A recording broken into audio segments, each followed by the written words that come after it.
All right, let's do it.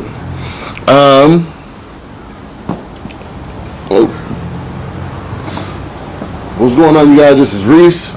Welcome back to another episode of Laugh with a Comedian.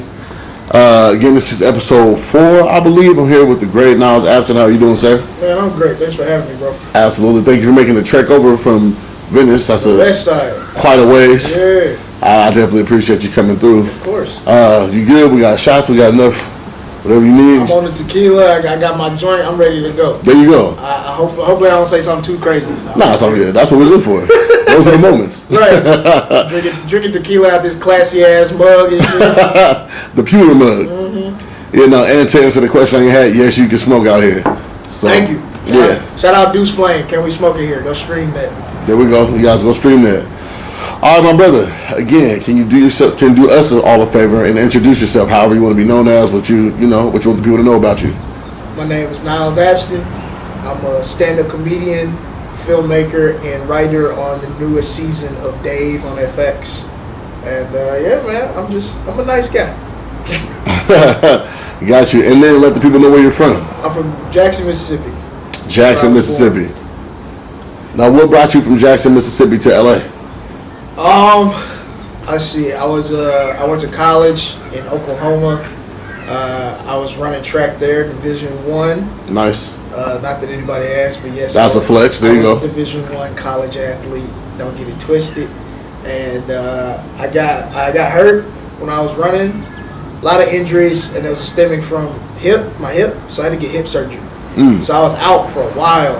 And so when I would be doing like the physical therapy, the rehab, they would just have movies on in the thing. And I'd just be watching all these movies, and I'd just be like, I think I can write these better. Yeah. I don't know why I felt like that. Was there a particular film that you watched?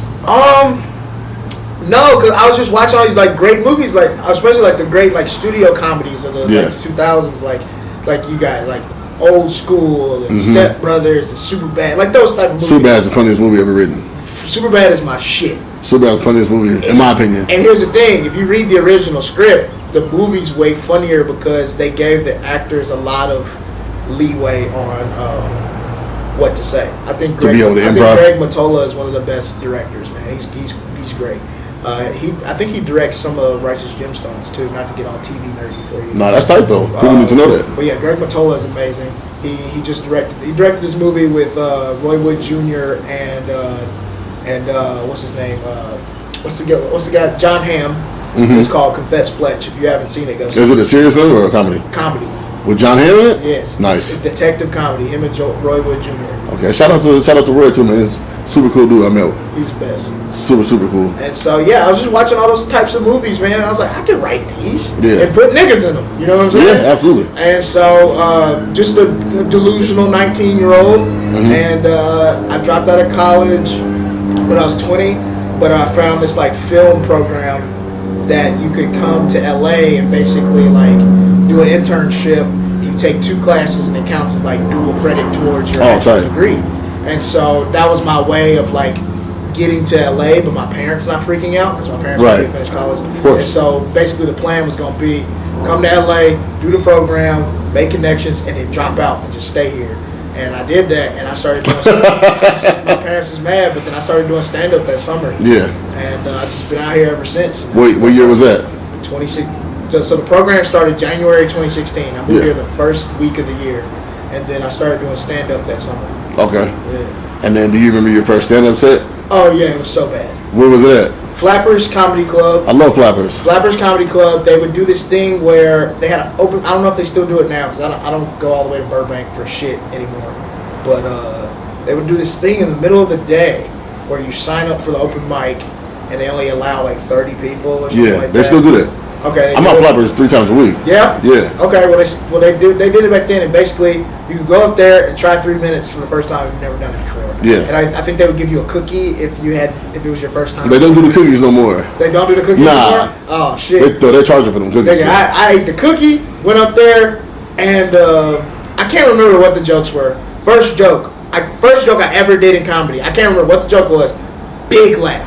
Yeah? Huge laugh. Yeah. Big laugh. And I was like, oh shit. Am I that nigga? Right. Oh shit. And so, big laugh. Second joke, cool, it was funny. Nigga, I got to 2 minutes, forgot the rest of my shit, put the mic in the stand, and just walked. That's how it happens. 2 minutes. Yeah. Like it was. I liken it to literally being a virgin. Nigga, I couldn't last 2 minutes. I did 2 minutes on stage and was like, oh my god, I can't do this. Like, I don't remember any of my shit. And I just put the mic in. I was like, I'm sorry, I don't remember anything. Everybody was like, no, oh man, you were funny. And I just walked off. And so I was funny for 2 minutes. I was good for 2 minutes, and then I walked off. And then I was like, yeah, I don't know if I really want to do this. And then this guy that had been doing comedy for a while kind of told me, he's like, yo, you got something. Like, just keep doing it. And I was like, all right. Because the thing was, I didn't really want to be a stand-up comic. I wanted to write movies and direct movies.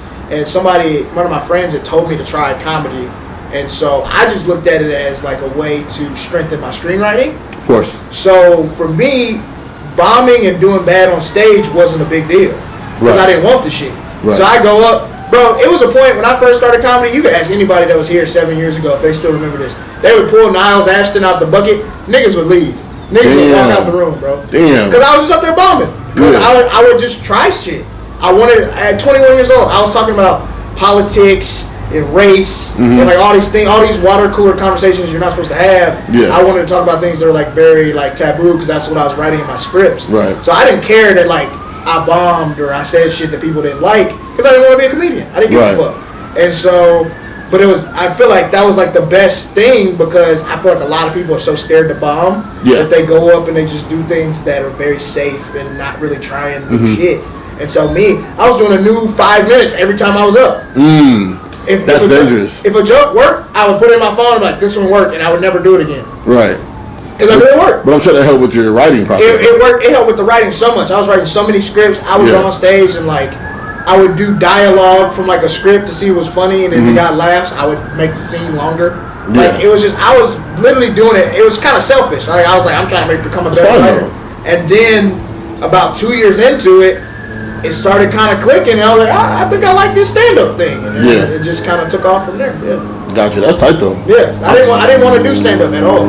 Yeah.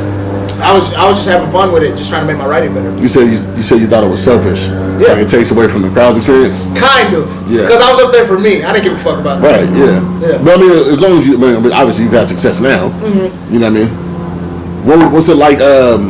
What has it been like being able to like go on the road? Like you're taking it serious a little bit. Yeah. You're having some success, and now the first time you go on the road is when? First time I went on the road ever. Let's see.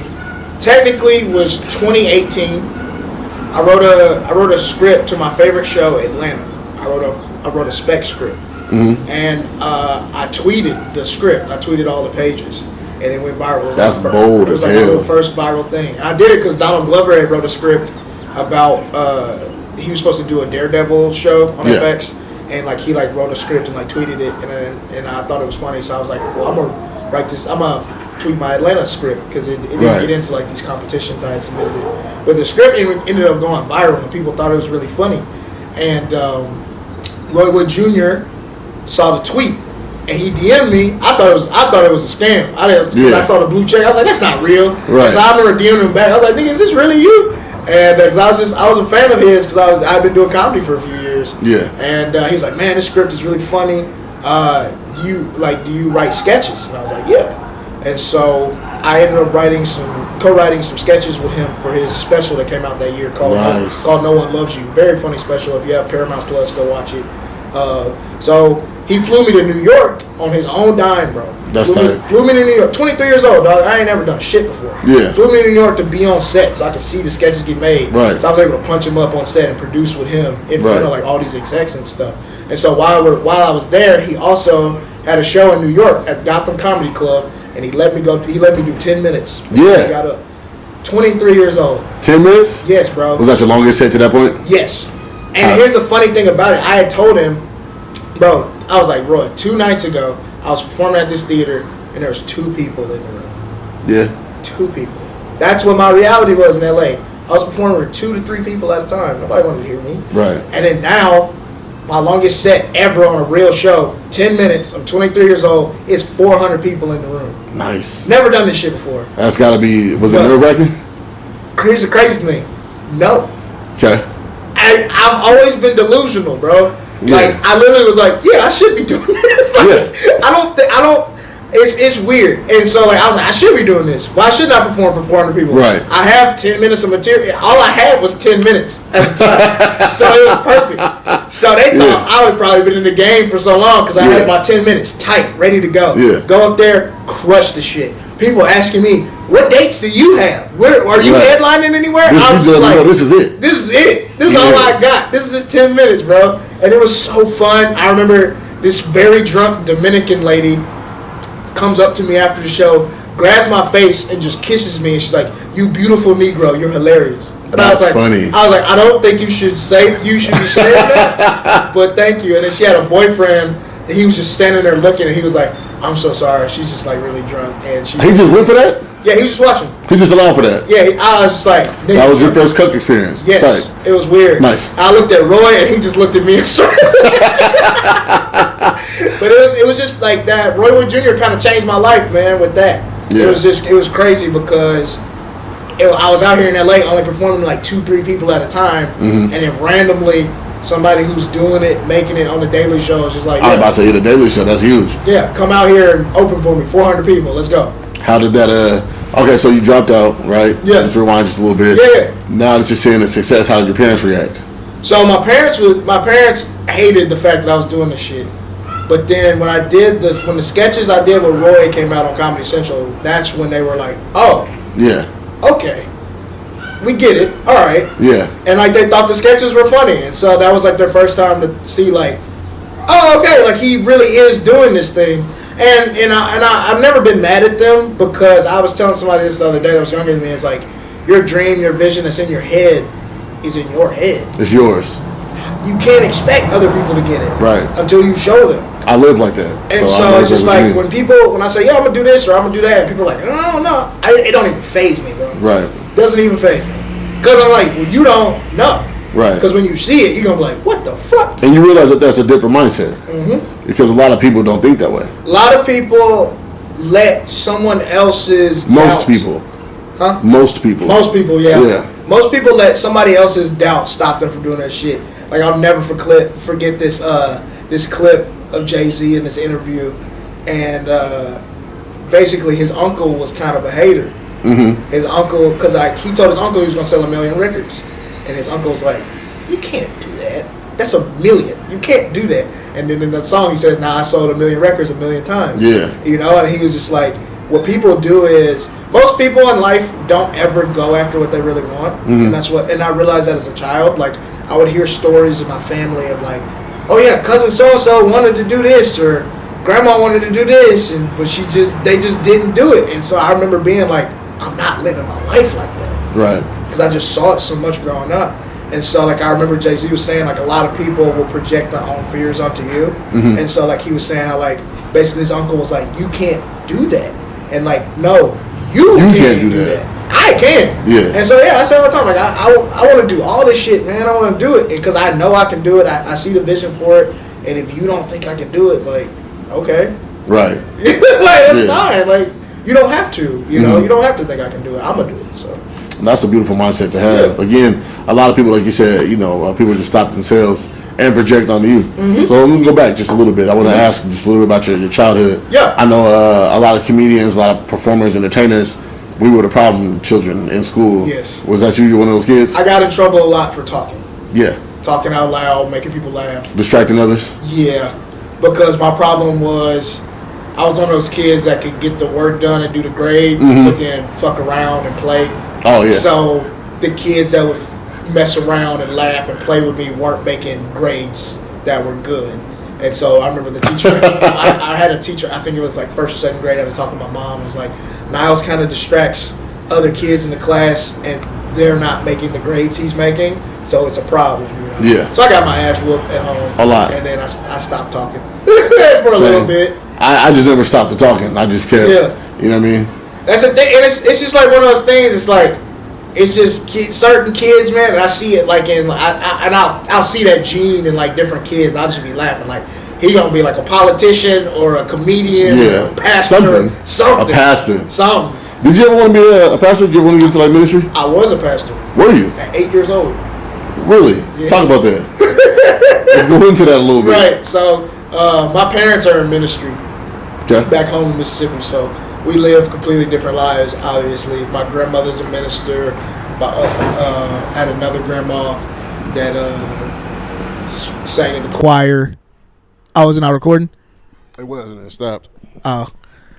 Well, go ahead. Do I need to start over? No. No, go ahead. Because I can adjust this level. Well, go ahead. Okay. Yeah, so basically I had all my family worked in church, blah, blah, blah. So I was one of those kids that their family was at church 4 to 5 days a week. You know what I'm saying? And so, like, my dad preaches sometimes. My mom leads, like, the prayer stuff.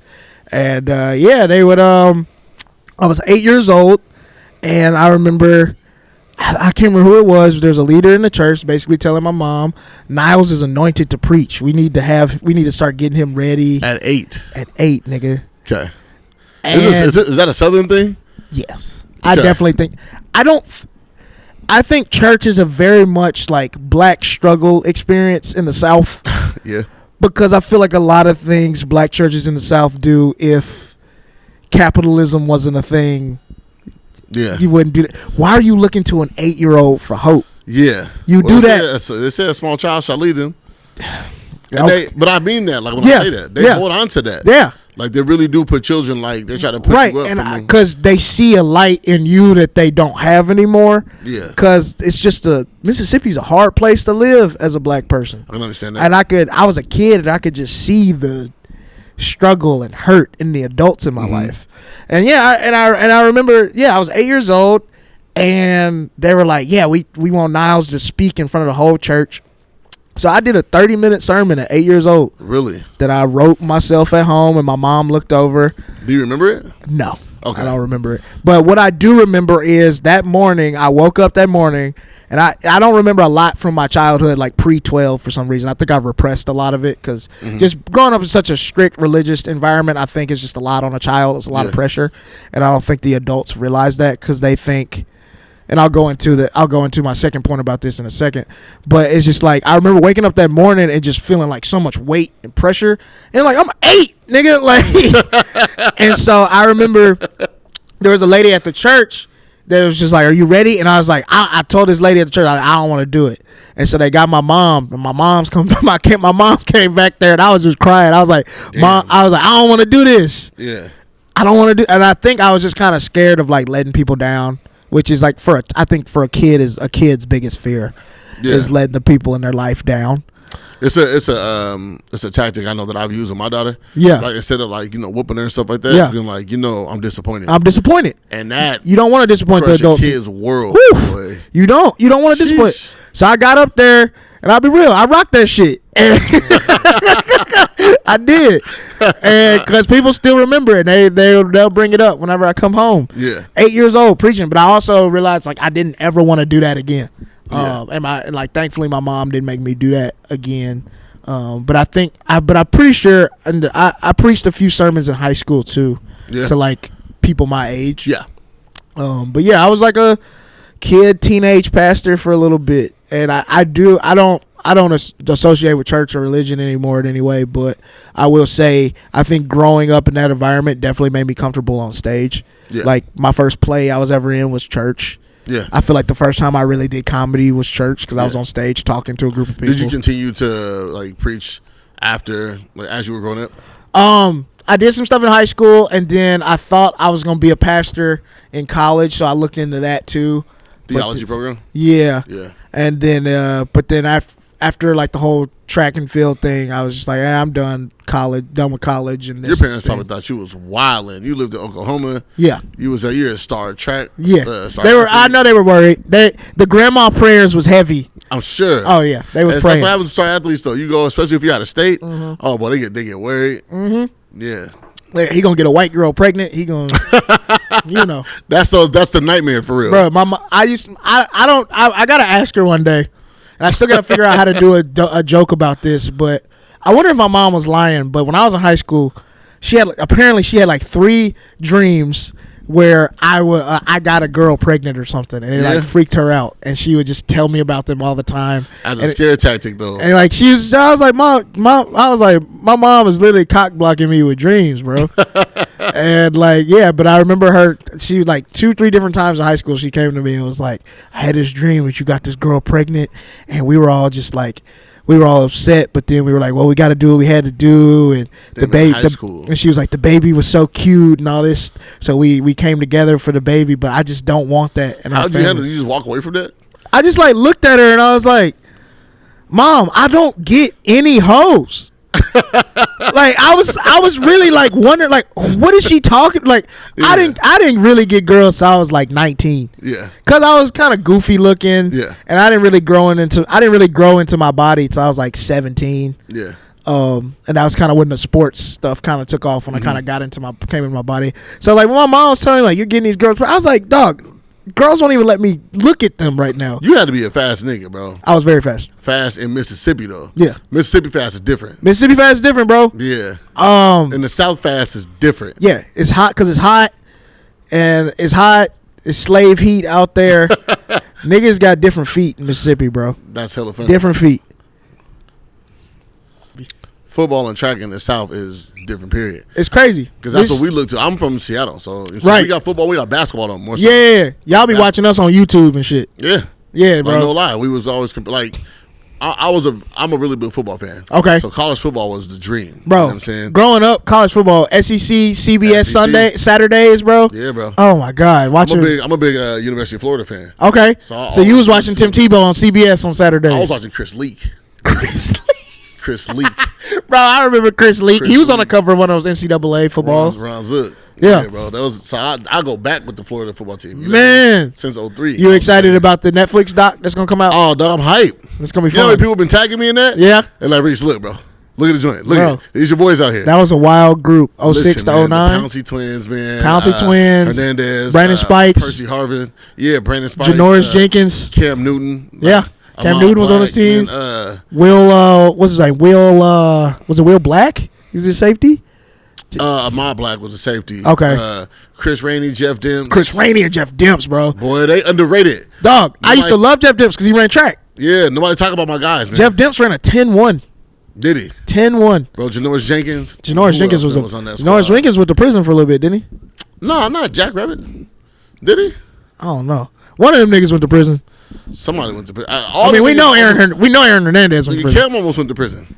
Yeah, because Cam Newton had to transfer out his freshman year. He stole them laptops. When he was still wearing glasses. Bruh. Yeah, I remember his freshman year. His freshman year was them Florida boys was wild. Look, man. And then you had like Tim Tebow as the quarterback. Who else on that team? The white boy, man, the racist white boy. He played for the Eagles. Oh, Riley Cooper. Look, man, that was a bad white boy, but we'll talk about this offline. But I was in Orlando. I met some boosters for Florida. Yeah, and they was telling me some stories, bro. Some of them stories about the coach, Urban Meyer. Yeah, that's my dog. I got a chance to meet Coach Urban. Yeah, the man. But definitely tell me that off tape. Yeah, some of the stories, bro. Because them players is why Riley Cooper is definitely an anomaly to me. Because like I was just like, bro, I didn't know the Klan was running routes like that. Listen, bro. How you racist and good like that? The Klan got athletes? The Klan got athletes. Look, bro. The Klan got squad. Squad, bro. Can you imagine the Klan versus the Panthers? Bro. Like 7-on-7? I don't know. They used to do this where you're from, bro. They used to have like the police versus like the football team. Mm-hmm. The police had their own football team. Mm-hmm. Just imagine it, the Klan versus the Panthers. That'd be That'd be lit. I'm coming out every year. I'm definitely watching that game. I'm watching. Because Don King would promote that shit. Absolutely. Or the new Don King is Mayweather. Mayweather's the new Don King. He's the new Don King. Is he on his promotion shit right now? Absolutely. And who else, man? De La Hoya. De La Hoya's promoting his ass off. De La Hoya's promoting his ass. And they got to put it on Triller. They're putting everything on Triller. It's got to be on Triller. They making money over there. Dog, listen. They had the verses for a little bit. Yeah.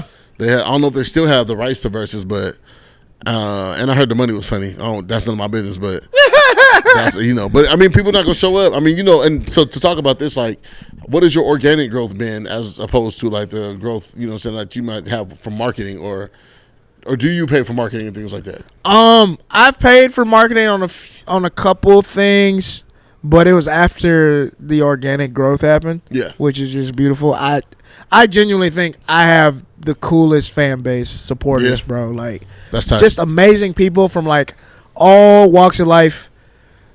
Black, white, everybody, bro. Trans, gay, everybody. Like, it's beautiful. And like, I had a friend that came to a show in, I can't remember where it was.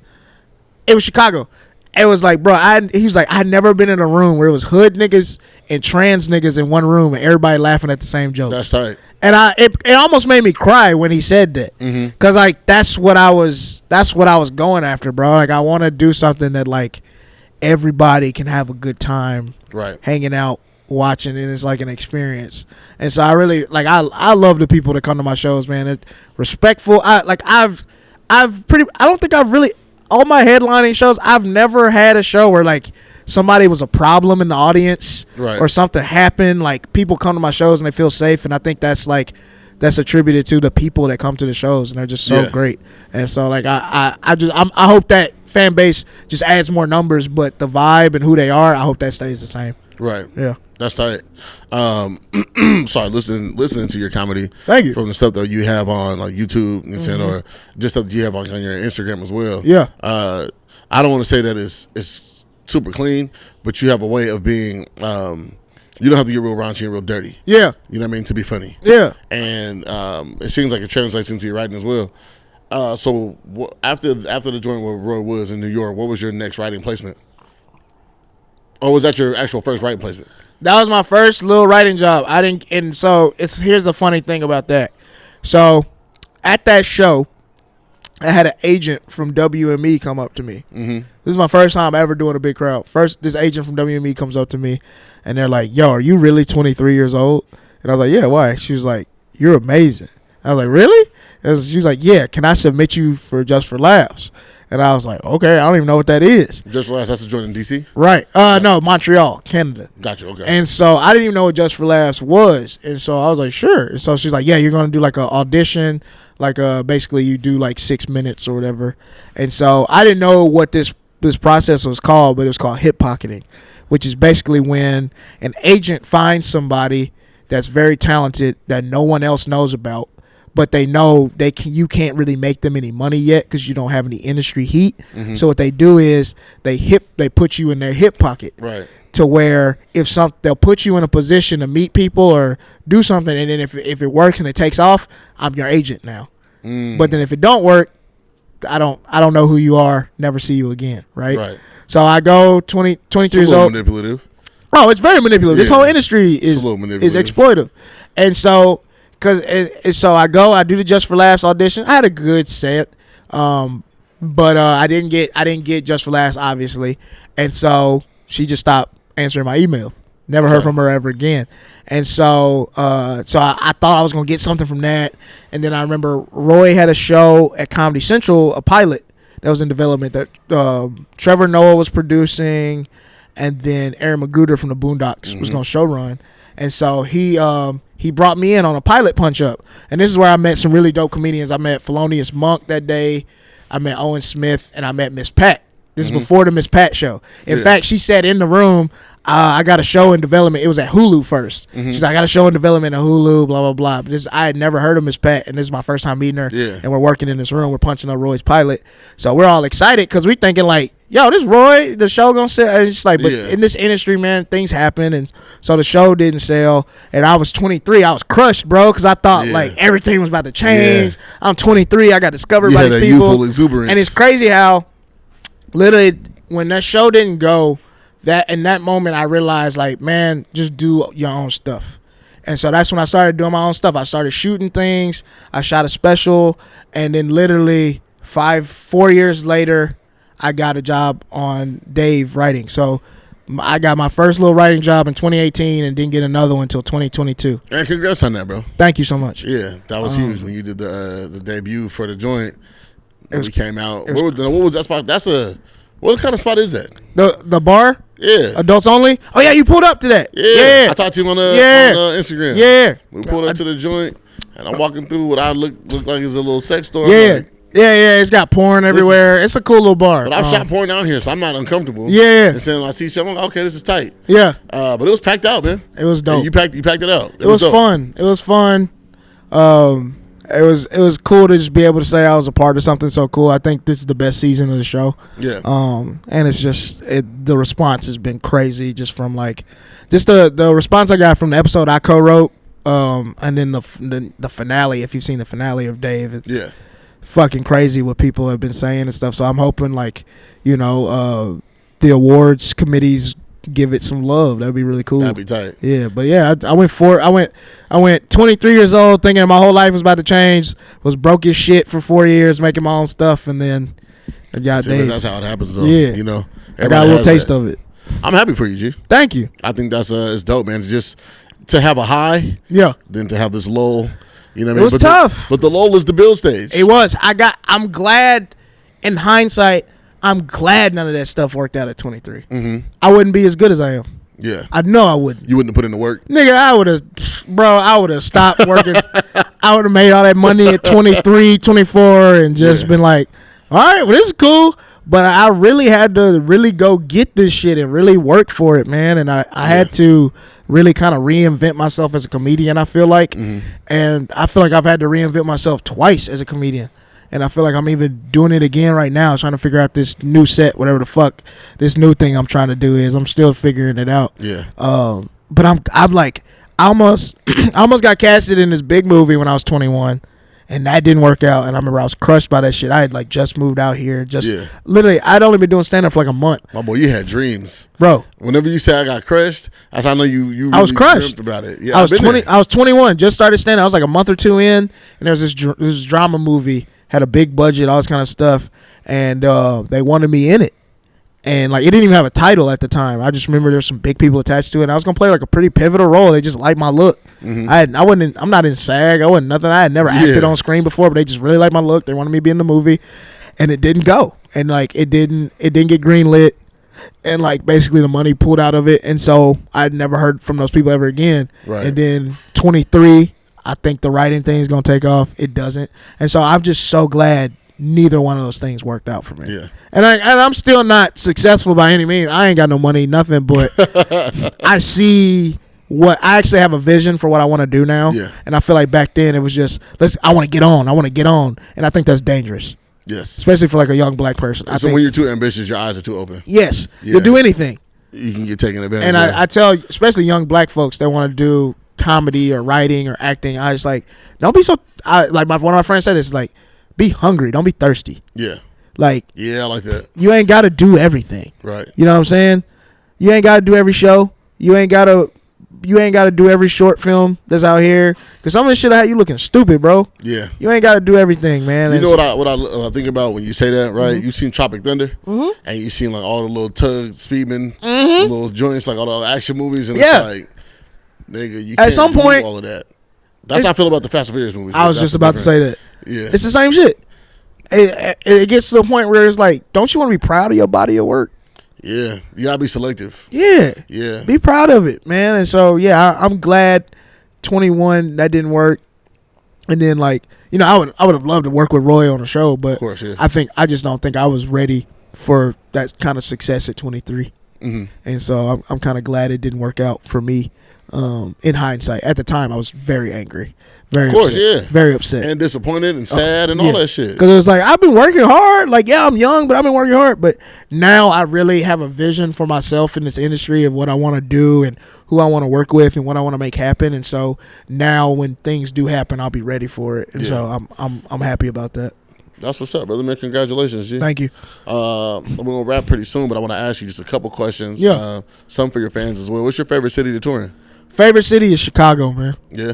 The food is amazing. And like it's got this big city feel, but also this blue collar feel at the same time. Yeah. And I love every city I tour in. It's Chicago by like a small margin, but I love going to Portland, Seattle, New York. I love those. I love the cities, man. But Chicago's probably my number one right now. Next time you go to Seattle, bro, I'm going with you. Let me know. I'm shooting right up there. Let's go. Yeah, that's home, bro. Let's do it. That's dope, by the way. I think, just the diverse amount of places that you've been, because all those cities are different. So that's really tight. Everybody has its own flavor. That was one of the things I wanted for my second special was like, my first special I shot in LA in the Valley on my friend's show that he did once a month, and I had only really done comedy in LA except for like a couple months stint in New York. So like all the jokes I was doing was just at like LA open mics, and I just did a special out of it. Whereas like my second, that's hella tight. yeah. Whereas my second special was like I got to go to Portland and see if this worked.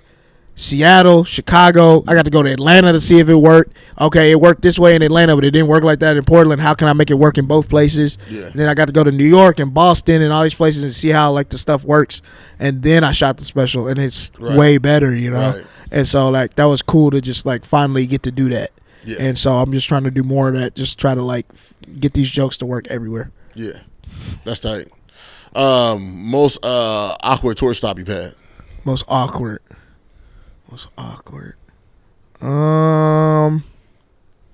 Columbus, Ohio. It was like it's a college town, but we were there. Were we there during the summer? I think we might have been there during the summer.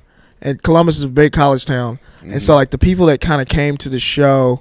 No, I think school was in session because I met a few people that went to Ohio State, but it was just kind of weird because I didn't really know what to expect, and it was like a bar. So you had like the people that bought the tickets for the show, and you had like the bar regulars, and so it was just kind of weird and awkward at first. But then it turned out to be this amazing show. It was really fun, but it was definitely just like awkward. And I had never been to Columbus, Ohio before. Columbus is one of those places out the way. Yes, it was a very much like Midwestern experience that like you being in LA for too long, you're just like, where am I right now? So I think it kind of took me out of it. But then once I got in my groove, it was fun. But like it was definitely weird at first. Columbus, one of those 1 day trips. Yes, I was only there for that day. Yeah, yeah. You go for the game, or you there for like you're OHIO. Time to go home. Yeah, hey, listen. Yeah. Literally. I saw Ohio State game out there. Yeah, I bet that was fun at the Horseshoe. I knew one of the coaches out there on staff. So shout out to my guy Ron, my dog. That's what's up. Let me see. So I want to ask you this. I ask everybody this. You know, who's your favorite comic all time, and who's your favorite comic in the moment? Favorite comedian in the moment, Roy Wood Jr. or Brian Simpson. Yeah. Favorite comedian all time, ooh. It's between 3 people. You're the third person to say that. Because it's hard. Who's it between? It's between Richard Pryor, Okay. Cat Williams, and Chris Rock.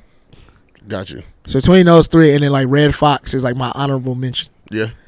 It's between those 3. Because like Cat Williams, man, I like learned his specials when I was in middle school. I would come home every day, and I my mom would let me watch stuff like that on TV. Right. But I found comedian stations on Pandora, and I would just put it on Cat Williams, and I would learn all his jokes. So I learned them kind of out of order, and I remember one day I actually got to watch the special, and I was like, oh, I know all of these. That's and tight. so like I knew all the jokes, and so I learned like 3 of Cat Williams specials like word for word. Nice. And What's your like, favorite one? Or do you have a favorite? Pimp Chronicles. Yeah. I think Pimp Chronicles is one of the Yeah. best comedy specials ever.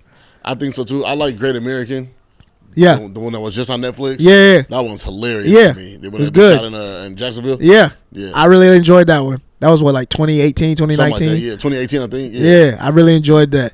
But like, I just think he's so prolific, bro. And like, he was like this underground, just like beast. Like, nobody in Hollywood knew him, but he's selling out 5,000, 7,000 tickets. Yeah. And like, people was like, where is this coming from? Who is this dude? Like, that's power, man. For him to hit the scene the way he did, you know? And I think he's a real person. He is. That's a real person. Like, we watch him go through bullshit. Yes. You know what I mean? Time and time again. Yes. And he talks about it. He's a true artist, bro. Outside of comedy. He said, I got 17 flu shots. He said, I technically can't get the flu. Exactly. Yeah, that's, bro. Cat is just, he was amazing, man. And like, Pimp Chronicles, I think it's 47 minutes. Is it? Yeah, it's 47 minutes. It's not longer than that? No. It Bruh. feels like it is because it's just so great. That was his first big special. Bro, green suit, yeah. like, bro, like, it is just tight. Just joke, laugh. It's I'm amazing. waiting to burn all these goddamn candles. Exactly. he was different, bro. Nah, Cat's prolific. And then last question I want to ask you, if there's anybody, because you're a writer, if there's anybody that you could write for right now, just either a joke or on television or even film, who would be like, maybe let's say 2 or 3 people that you would love to write for? Okay. My dream is to write and direct Jamie Foxx in a movie. Okay. I've been writing it actually, so I hope he starts to feel better so we can make that thing. Yes, sir. Prayers out to Jamie's family. Yeah, prayers out to him. Want to make a movie with Jamie Foxx. I would love. There's this comedian named Leah Sampson that's hilarious. If the next time she's in LA, you should have her on this podcast. But she's like coming up in Texas right now. Mm-hmm. Crazy. I think she's one of the funniest people ever to live. And like she's just so quick, she's very funny, and she's a really good actress too. I would love to just like produce and write a TV show that just stars her. Got you. And then there's an actress. She actually has a movie coming out soon, but she kind of blew up on the indie movie joints. She was in this Jewish indie movie called Shiva Baby. If you ever got time, you should watch it. It's really good. This director, Emma Seligman, I think is her last name, directed it. But it's actress. Her name's Rachel Sennett. She's a comedian too. She's really just great actress, bro. Like you've ever seen somebody act on camera and like the choices and decisions they make is just like, who taught you that? Yeah. Like that's how I feel like with our guy lately. What's my man's name? When he was just in he played Ant-Man. He was just in the Creed film. Oh yeah. Oh, Jonathan Majors. Yeah. That's how I look when I see him. It's He's like, great. dog, Great actor. And so like with her, it's like she just makes choices on camera. I'm like, how did you just know to do that? Like she does things on camera like you can't really teach an actress how to do. Right. And then I think she co-wrote this new movie she's about to be in called Bottoms. It's supposed to be really good. It's coming out soon. But I just think she's just a really good actress. And so I would love to like direct her or work with her in some way. But she does stand up too, so she has like the comedic timing. She was in this movie called Bodies, Bodies, Bodies with Pete Davidson and other people. It was really that joint that came out. Yeah, it was good. It was like a horror movie, but yeah, not really. Yeah, but not really. Which is a cool genre, horror, but not really. Yeah. But yeah, those are like three people I would love to work with. That's tight. Yeah. Man, brother, man, I appreciate you making the time. Appreciate you driving out this way. Thanks for having me on, man. Absolutely. We have to do another one. Yeah. Fry the chicken up. You know what I'm saying? Listen. We're going to get the chicken going. We're going to get the chicken I going. didn't have time today, but yeah, we're going to make that happen. Yeah. This has been episode 4, I believe, of Laugh with the Comedian. This is Reese. It's my guy, Niles Abston. Thank you very much, sir. Appreciate you, brother.